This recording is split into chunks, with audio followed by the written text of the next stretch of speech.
Est-ce que tu peux nous parler brièvement de ta thèse? Oui, donc je suis en dernière année de thèse à l'École des hautes études en sciences sociales et je travaille sur l'efficacité symbolique du martyr en Iran, dans l'Iran post-révolutionnaire. Et ma thèse s'intitule La pragmatique du martyr, l'efficacité politique des représentations du sacrifice dans l'Iran post-révolutionnaire. Et la thèse, je la fais en sciences politiques, mais mon parcours de recherche a commencé en histoire de l'art. Donc je fais appel à différents cadres méthodologiques et disciplines aussi. C'est une thèse vraiment transdisciplinaire. Et j'étudie dans le cadre de cette thèse les représentations du sacrifice et comment est-ce que ces représentations créent des réalités politiques et des communautés politiques aussi en Iran depuis plus de 40 ans. Comment peut-on étudier le martyr en sciences sociales? C'est une bonne question. C'est une vaste question, étant donné que le martyr peut être étudié à travers différentes approches, différents angles, et les cadres méthodologiques sont très différents aussi selon la question que tu poses. Moi, la question que je pose, c'est une question qui part de l'image, des représentations. Et comme je le disais tout à l'heure, j'ai commencé à travailler autour de la question du sacrifice et du martyr en m'intéressant aux représentations des portraits de martyrs, plus spécifiquement dans l'espace public à Téhéran. Donc je travaillais sur les peintures murales et j'étudiais leur impact sur la société civile et plus précisément sur les artistes et comment est-ce que les artistes reprenaient le répertoire visuel de l'iconographie officielle du martyr en Iran. Et en histoire de l'art, mon approche était surtout descriptive. Et c'était dans le cadre de mon master de M1. Et ensuite, en M2, j'ai abordé le sujet d'une autre manière, mais c'était le même sujet. C'était toujours sur les peintures murales, mais en sciences politiques. Et là, j'ai changé d'outil méthodologique. Enfin, j'ai changé. J'avais commencé par une approche descriptive, donc j'avais déjà ça qui était fait. Mais les sciences politiques m'ont permis de poser des questions un peu différentes et de m'intéresser aussi plus qu'à nommer, par exemple, la propagande d'État comme propagande, mais à travailler, par exemple, sur le cahier des charges du régime et savoir pourquoi est-ce que ce cahier des charges existait, pourquoi il était comme ça, pourquoi est-ce le régime cherchait à représenter le martyr sur des murs dans la ville, pourquoi est-ce que l'espace public était un espace de dissémination important de l'iconographie officielle. Et donc, à partir de ces questions, j'ai commencé à tisser une trame. Et en tissant cette trame, je me suis rendu compte que j'avais besoin d'autres outils méthodologiques, encore d'autres outils. Et je me suis notamment beaucoup inspirée de travaux en sociologie, en anthropologie visuelle. Et progressivement, plus mon cadre méthodologique s'élargissait et plus je prenais des risques. Et je suis petit à petit aussi allée vers la psychologie sociale, la psychologie cognitive, parce que je m'intéressais donc toujours à ce pouvoir et cette influence de la figure du martyr. Et j'en suis arrivée à poser des questions simples. J'ai commencé par des questions plus complexes et j'ai fini sur des questions simples, notamment celle autour de laquelle s'articule tout mon propos, toute ma thèse, qui est y a-t-il plus dans le martyr que ce qu'on perçoit, que ce qu'il y a à voir visuellement? Et c'est comme ça que, par exemple, je m'intéresse aux valeurs qui sont incarnées par le martyr et que j'avance, par exemple, une hypothèse qui est que le martyr en Iran est un vaisseau d'incarnation, est un moyen d'incarnation pour l'État. Et dans le martyr, dans la figure du martyr, s'incarne la souveraineté d'État en Iran. Et à travers le martyr, l'État se légitimise. Donc voilà. Est-ce qu'on peut dire qu'il y a un terrain fertile pour l'émergence de cette figure, la genèse de cette figure du martyr en Iran, du point de vue religieux? Tout à fait. Le martyr officiel dont on parle est une figure qui n'est pas apparue de nulle part. C'est donc une armée de conscrits qui, durant la guerre Iran-Irak entre 80 et 88, a péri sur le front.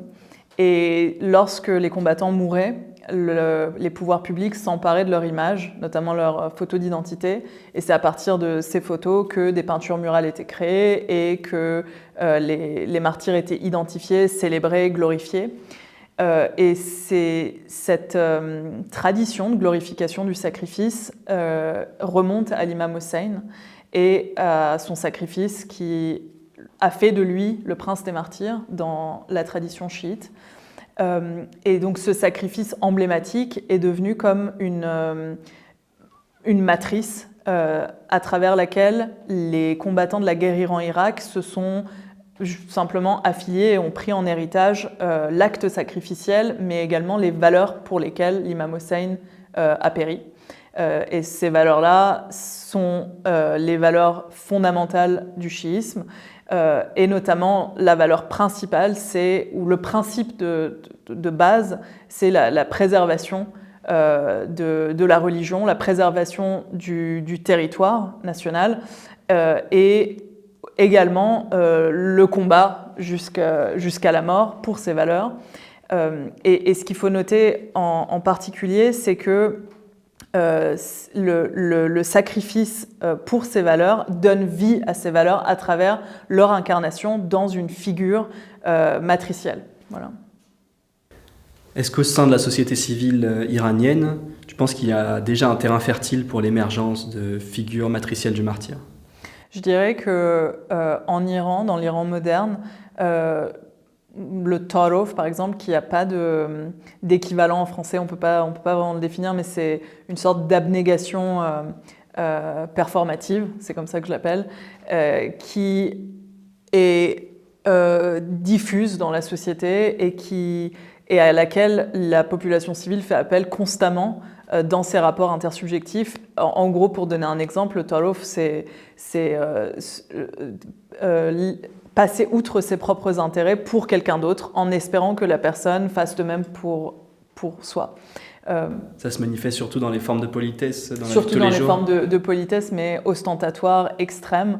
Par exemple, le fait de prendre le taxi en Iran et de vouloir payer et que le conducteur dise que c'est offert et qu'il ne veut surtout pas que vous payiez, mais en fait il veut que vous payiez, mais c'est simplement un jeu de va-et-vient entre une sorte d'abnégation qui n'a pas de sens sur le coup, mais qui en fait sur le temps long permet à la société civile de tisser des liens très puissants de confiance, de bénévolence, et c'est une pratique qui est extrêmement courante en Iran. Et ma théorie, c'est que le Taruf est un terrain très fertile pour l'émergence de la figure sacrificielle dans l'univers politique, mais l'univers politique est par essence social. Et donc, ce que je dirais pour répondre à ta question, c'est que l'abnégation est pratiquée en Iran. Elle est pratiquée de manière performative. Et ça a été aussi étudié par beaucoup de chercheurs, notamment Fariba Adelkha, qui, autour du terme Javan Mahdi, donc elle définit par...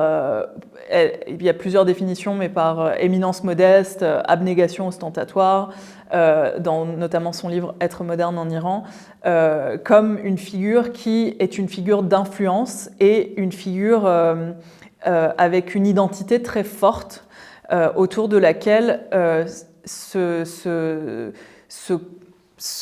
concrétise toute une gamme de valeurs et de principes et qui, pour la plupart, sont une sorte de repères éthiques de comportement. Donc le sacrifice du martyr de la guerre Iran-Irak, cette figure officielle, est comme un repère pour la société civile, un repère de comportement qui inhibe toute une gamme de comportements comme par exemple la dissidence ou la contestation ou l'impiété et qui favorise toute une autre gamme de comportements comme la piété et les comportements citoyens. Et notamment dans ces comportements citoyens, tu as le port du voile pour et c'est souvent lié à la cause des martyrs. Tu entends dans le discours public très souvent, les femmes doivent porter le voile en hommage au sang des martyrs qui a été versé pour la liberté. Donc c'est assez paradoxal. Qu'est-ce que tu entends par le terme de pragmatique du martyr ? C'est un terme qui est clé dans ma recherche et je l'ai trouvé très tard. Et j'aimerais revenir sur la genèse de cette dénomination et comment est-ce qu'elle m'aide à travailler sur ce sujet. En fait, quand j'ai commencé à travailler sur la figure du martyr, c'était en histoire de l'art, je m'intéressais aux peintures murales. Et à l'époque, mon sujet de Master 1, c'était l'impact, à l'époque j'appelais ça donc l'impact de la propagande d'État sur l'art contemporain iranien.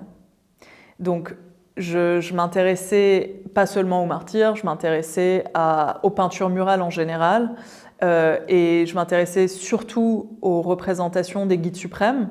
Puis je me suis intéressée à la catégorie des martyrs et à d'autres catégories qui sont liées à la catégorie des martyrs, qui sont plutôt surréalistes et qui représentent des papillons et des poissons ou des arbres et des escaliers ascendants qui représentent les valeurs incarnées par le martyr, mais je vais pas m'attarder sur ça.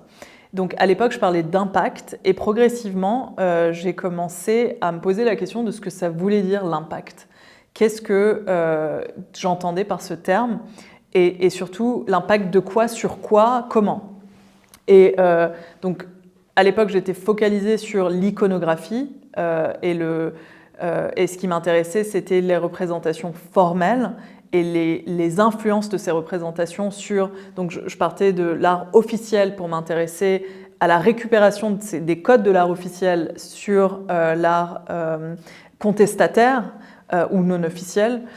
Et donc au fil des années et au fil de mes recherches, j'ai commencé à utiliser d'autres termes. Et récemment, je commençais à parler d'agentivité des images.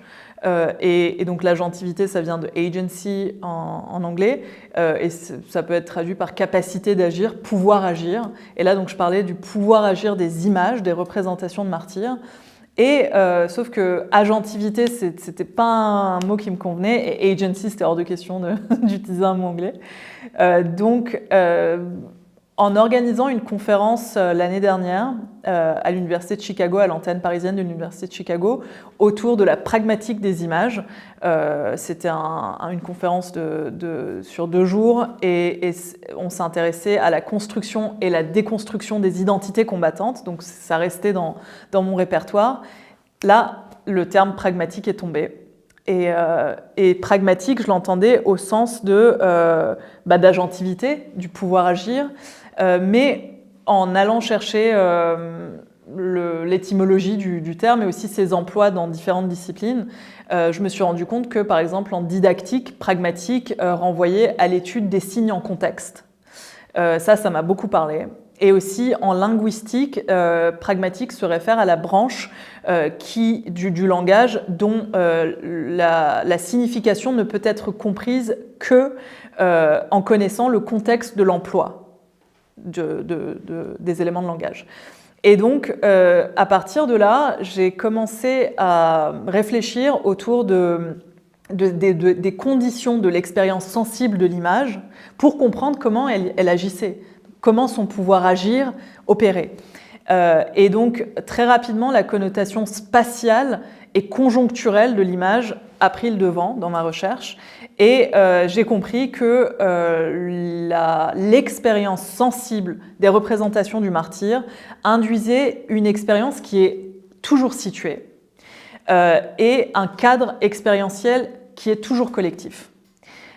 Tout le monde sait que tout le monde sait. C'est-à-dire quand tu te balades en Iran et que tu vois une peinture murale qui représente un homme barbu, les cheveux peignés, en buste avec une chemise, tu sais que c'est un martyr. Et tout le monde sait que tout le monde sait, mais pas seulement que c'est un martyr, mais aussi toutes les valeurs qui sont incarnées en lui.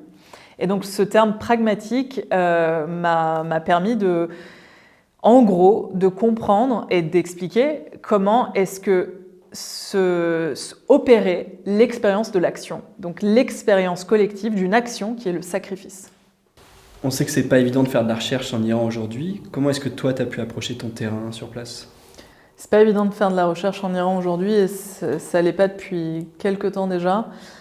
Et heureusement, j'ai pu me rendre en Iran pour 2 terrains consécutifs en 2018, juste avant que les frontières se referment, avec l'arrestation de Fariba Adelkha. Et donc, lors de ces 2 terrains, je me suis rendue d'une part donc sur un premier cadre expérientiel dont je parlais tout à l'heure, qui était les rituels de Muharram, du mois de Muharram.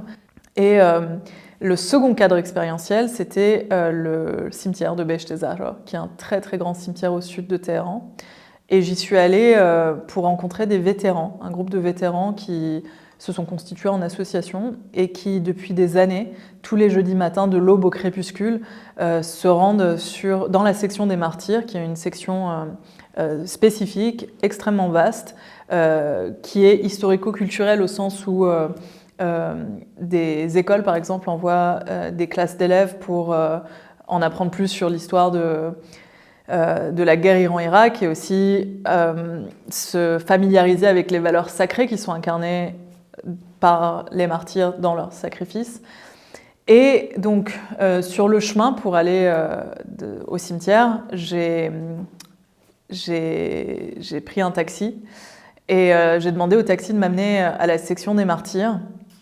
Et donc, dans cette section, je comptais faire mes interviews et faire ce terrain ethnographique avec les vétérans. Et j'ai eu du mal à y arriver, à cette destination, parce que le taxi s'est un peu perdu. Et pour s'orienter, à un moment, il m'a dit « Ah, on est arrivé à la section des Mofsed, elle fait face à la section des martyrs. Donc, on va pouvoir y aller. » Et on est arrivé. Et ce terme, Mofsed, m'est revenu parce que je l'avais beaucoup entendu étant enfant, puisque donc la section des Mofsed, des Mofseddin, Mofseddin c'est le pluriel de Mofsed, en français ça se traduit par pollution ou souillure. Et quand j'étais enfant, à l'âge de 3-4 ans, on allait souvent au cimetière pour se recueillir sur la tombe de mon grand-père, qui était enterré dans la section des Mofseddin, puisque c'était un dissident qui a été exécuté par le régime en 80, et il était parachutiste dans l'armée du Shah d'Iran, et avec d'autres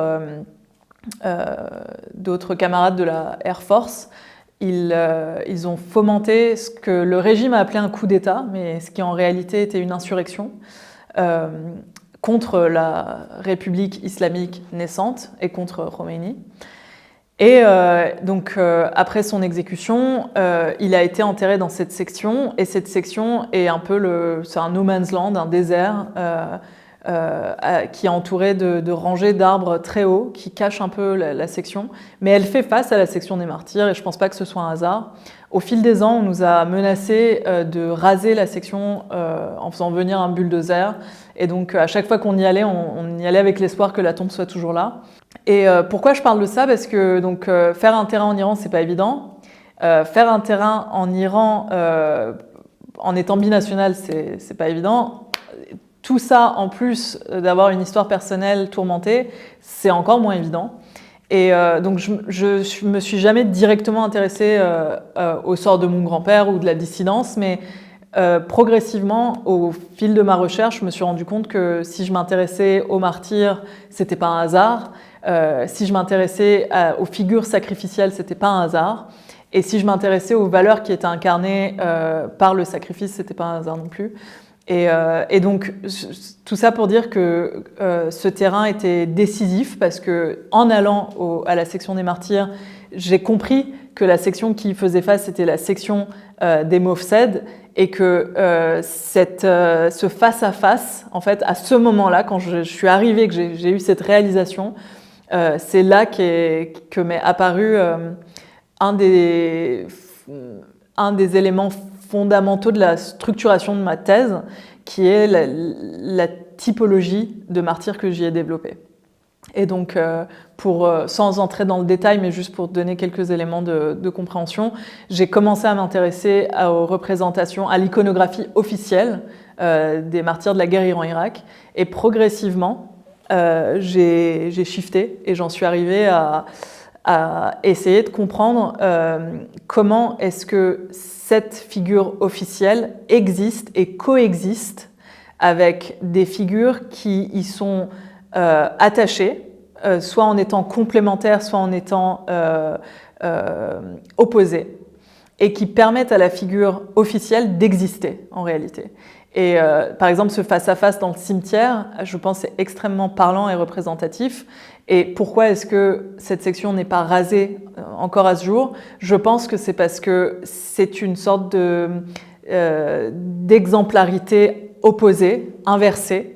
Donc d'un côté, on a le martyr glorieux, on a le martyr officiel, et de l'autre, on a le martyr parce que c'est aussi un martyr pour sa communauté d'appartenance, mais que moi je nomme dans ma thèse anti-martyr, qui reprend tous les codes du sacrifice et de sa représentation, mais dans l'espace privé, dans l'espace intime. Le dissident n'a pas sa place dans l'espace public, au contraire, il est complètement éradiqué, annihilé. Son image n'existe pas, n'est pas transmise. Sa transmission orale, même au sein de la famille, se fait avec difficulté du fait de la peur d'en parler, pour simplement éviter d'avoir le même sort que ce membre de la famille qui, dans la filiation aussi, est très important puisqu'il opère une coupure. C'est-à-dire dans les pratiques funéraires, parce que je ne l'ai pas dit, mais cette section est profanée depuis 40 ans. Les tombes sont systématiquement détruites, brisées et laissées comme un terrain vague en friche. Et donc cette contamination du mort qui normalement devrait résider sous terre et avec lequel on ne devrait pas avoir de contact, et cette impossibilité de recueillement aussi, puisque sur une tombe profanée, c'est très difficile de se recueillir parce qu'à tout moment, il peut y avoir un contact, un conflit, puisque en plus la section fait face à la section des martyrs. Donc pour toutes ces raisons, j'ai commencé à comprendre ou du moins à poser des questions autour de la signification de cette figure antagoniste, mais qui pourtant reprend les codes fondamentaux du sacrifice. Ton histoire personnelle a joué un rôle déterminant, autant lors de ton approche du terrain que lors de l'écriture de ta thèse. Absolument. Et je dirais que donc cette première typologie est apparue lors de ce terrain au cimetière. Et par la suite, quand je suis retournée de ce terrain, quand je suis revenue en France, il s'est avéré, je dirais que c'est un hasard, mais c'est jamais vraiment un hasard, mais je suis tombée sur une archive de dossiers de bilan préopératoire de gueules cassées iraniennes de la guerre Iran-Irak. Et si j'ai eu accès à cette archive, c'est aussi du fait de mon histoire personnelle, mais qui a cette fois-ci aucun rapport avec mon grand-père. Il y a quelques années de ça, mon père a eu un diagnostic d'un cancer du visage, et quelques années plus tard, il en est décédé, et son médecin, donc son chirurgien maxillofacial qui à l'époque travaillait à la Salpêtrière, à l'hôpital de la Salpêtrière, le docteur Roman Hossein Ronsari, avec qui j'avais noué un contact et un lien amical après le décès de mon père.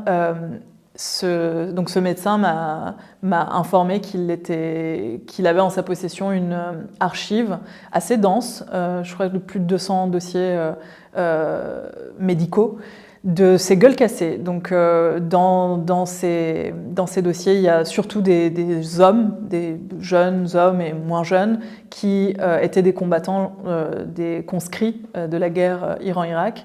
Il y a aussi quelques femmes et quelques enfants. Je devine que c'est plutôt des civils qui ont été impactés par, je pense, les bombardements ou des impacts d'explosions en étant dans la ville, mais peut-être aussi certains des enfants sont des enfants combattants. Donc je n'ai pas encore beaucoup d'informations sur leur identité. Je suis encore en recherche de ça.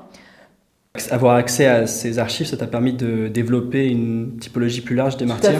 Tout à fait. J'ai donc au premier abord, donc j'étais fascinée par la densité de ces archives et aussi formellement, elles sont visuellement très, très puissantes, très denses. Donc c'est des photos argentiques de face, profil, complétées par des scans et des images, des images médicales. Il y a des croquis parfois, des notes, et les notes sont prises sur un papier noir, c'est comme des notes à la craie. Donc visuellement, c'est des dossiers qui sont très, très forts. Très forts aussi parce que les images sont extrêmes, au sens où elles sont représentatives d'une telle violence, puisque s'ils ont été défigurés au point d'avoir besoin de ces opérations de reconstruction, c'est que la plupart ont perdu une grande partie de leur visage, que ce soit la mâchoire, les yeux. Ils ont été brûlés pour certains, c'est des grands brûlés du visage. Et donc, juste pour recontextualiser l'archive, elle appartenait à Paul Tessier, qui est considéré comme le père de la chirurgie maxillofaciale dans le monde, et c'est un chirurgien français, qui est décédé il y a quelques années, et ses archives ont été rachetées par un autre éminent médecin qui s'appelle Bernard de Vauchel, et qui est le chirurgien français qui a opéré sur une femme, donc, qui a fait la première greffe faciale partielle, je crois, au monde. C'était une femme qui s'était fait attaquer par son chien au visage. Et donc, toute cette histoire m'amène à vous parler de cette archive qui donne à voir des visages défigurés.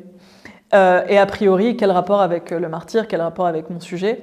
Mais en fait, ces vétérans, donc, sont absolument effacés de l'espace public, sont absolument effacés de la grande histoire de la guerre Iran-Irak et de ses suites. Ils sont, à ma connaissance, pas ou très peu représentés dans les films ou dans des peintures murales, par exemple, on en parlait tout à l'heure. J'en ai aucune occurrence dans mes archives, dans les données visuelles que j'étudie. Et donc, cette absence remarquée m'a amené à me poser la question de leur place dans le narratif et aussi de l'importance de leur défiguration et ce qu'elle signifie. Et à partir de ces questionnements, j'en suis arrivée à constituer une typologie à partir de ces archives et à nommer spécifiquement ces vétérans-là, mais plus généralement tout vétéran de la guerre Iran-Irak. Et notamment, j'ai une autre archive qui s'est greffée à celle-ci, puisque ceux-là, je ne peux pas les retrouver. J'avais prévu d'aller en Iran pour en retrouver quelques-uns et les interviewer, leur poser des questions sur leur vie d'après. Puisque donc, j'ai digressé, mais Paul Tessier, c'est ses archives parce que c'est un médecin français qui a été commissionné par la Fondation des Martyrs en Iran en 92 pour aller opérer massivement toutes ces gueules cassées. Et il y allait avec un groupe de chirurgiens internationaux et il a passé 2 semaines. Et en 2 semaines, il a été payé pour le faire et en 2 semaines, il a opéré tout le monde et c'était l'opération de la dernière chance. Parce que souvent dans les dossiers, quand vous les épluchez, c'est visible que c'est pas la première opération et souvent c'est noté que c'est la 7e, 8e, 10e, 12e opération. Et donc c'était l'opération de la dernière chance de ce grand médecin qui devait venir réparer ces dégâts. Et donc, j'avais à portée de main ces archives et en m'interrogeant autour de la défiguration et du fait de la disparition dans l'espace public et dans le narratif du vétéran en général et en particulier de la gueule cassée au profit du martyr glorifié qui reste dans sa gloire de jeunesse aussi, qui a un visage parfait, jeune, beau. Je me suis donc interrogée là-dessus et j'en suis arrivée à cette typologie que j'appelle le quasi-martyr, puisque du martyr, il n'a connu que le calvaire.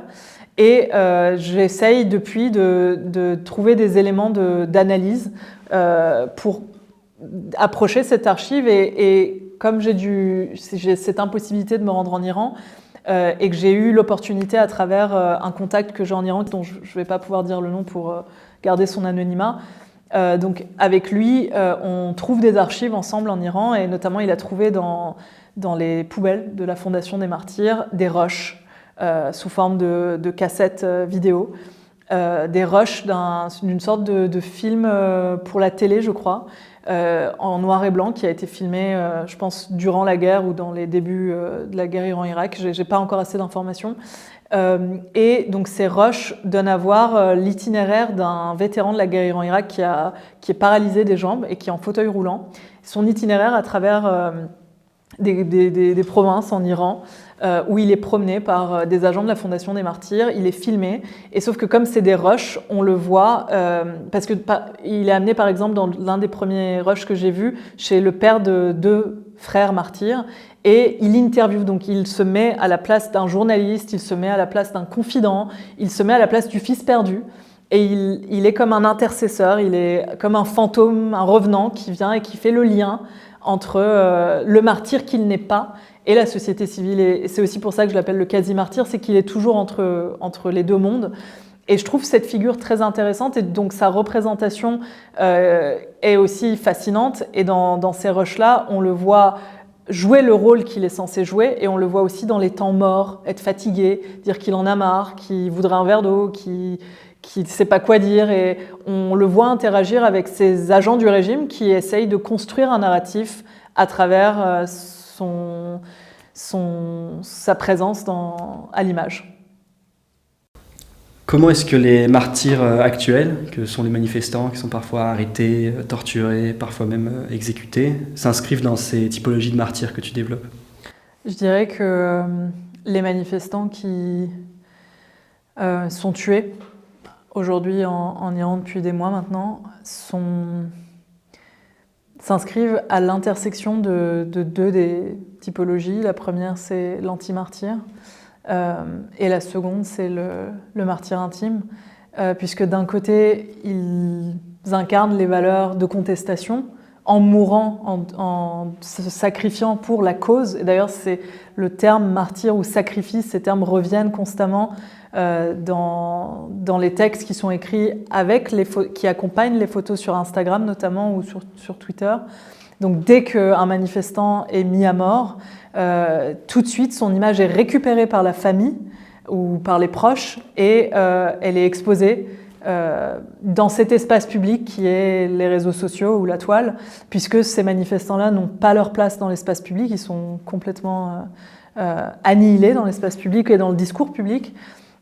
Et donc cette reprise de ces entrepreneurs mémoriels qui prennent leur place, qui sont donc les proches, cette entreprise mémorielle permet de créer tout un narratif autour de la contestation, autour de la dissidence et du militantisme qui a de plus en plus de place dans la vie des Iraniens aujourd'hui. Et je dirais que donc, à l'intersection de ces 2 catégories, et de la seconde, donc, qui est le martyr intime, puisque pour accompagner ces textes qui reviennent sur le parcours de vie,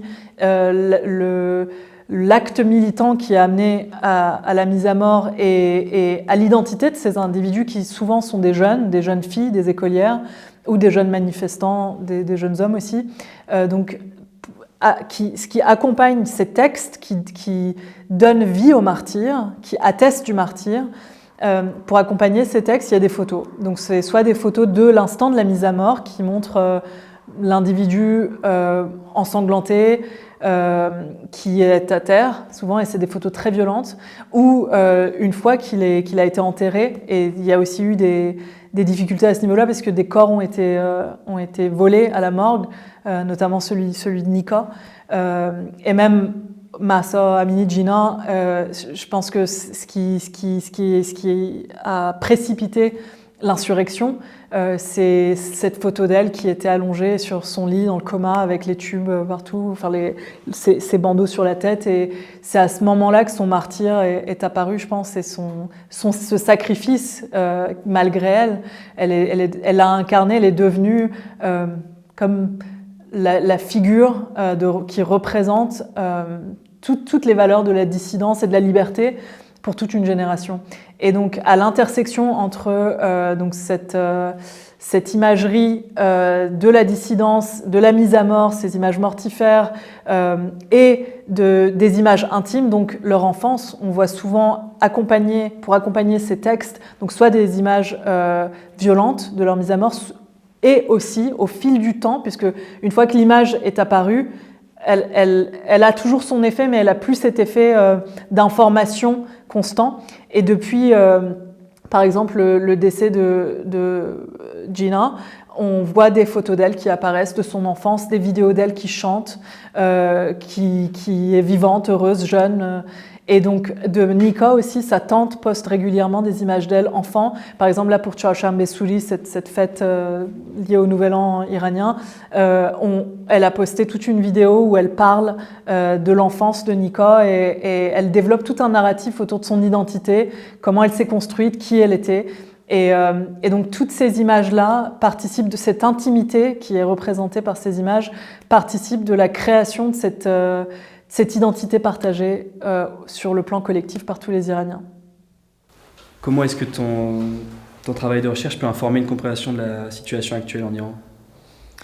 Je pense qu'au départ, ce que je voulais faire avec ma thèse, c'est expliquer que la figure du martyr, l'acte sacrificiel avait été instrumentalisé par les pouvoirs publics en Iran depuis la Révolution pour légitimer la souveraineté d'État et le pouvoir du guide suprême.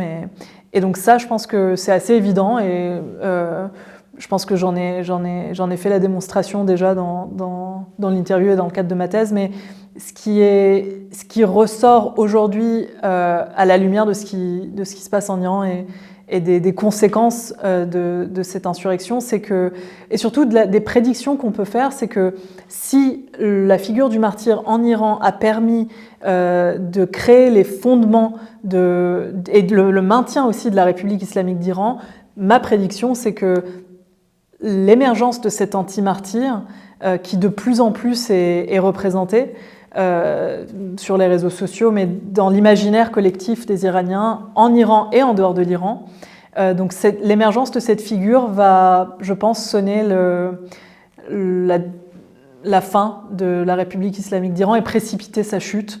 Donc si le sacrifice a été instrumental dans la création du mythe de la révolution et de la guerre et a permis le maintien de la République islamique d'Iran, je prédis que ce sera inversement, ça va permettre sa chute prochaine. Qu'est-ce qu'on peut te souhaiter pour la suite de ton parcours? Je suis actuellement Junior Fellow au Max Planck Institute for Human Development à Berlin, dans le centre de l'histoire des émotions. Et je suis censée déposer ma thèse en juin. Ensuite, j'aurai un postdoc dans ce même centre pour 1 an. Et à partir de juin 2024, j'espère simplement continuer ma recherche. Et dans le meilleur des mondes, si l'Iran est libéré, pouvoir retourner en Iran et travailler sur mon terrain, parce que je suis une femme de terrain. Et ce que je souhaite le plus, c'est de pouvoir retourner travailler sur le terrain. Est-ce qu'il y a des thèmes particuliers qui t'intéresseraient au sein de cette idée de martyr ou au-delà? J'aimerais beaucoup travailler peut-être plus étroitement avec les entrepreneurs mémoriels, ce que j'ai nommé tout au long de l'interview, les entrepreneurs mémoriels et surtout les familles, et voir comment elles s'organisent pour créer cette mémoire partagée et l'effet que ça a sur les structures familiales, peut-être à voir. Il faudrait aller sur place et voir ce qui est possible de faire.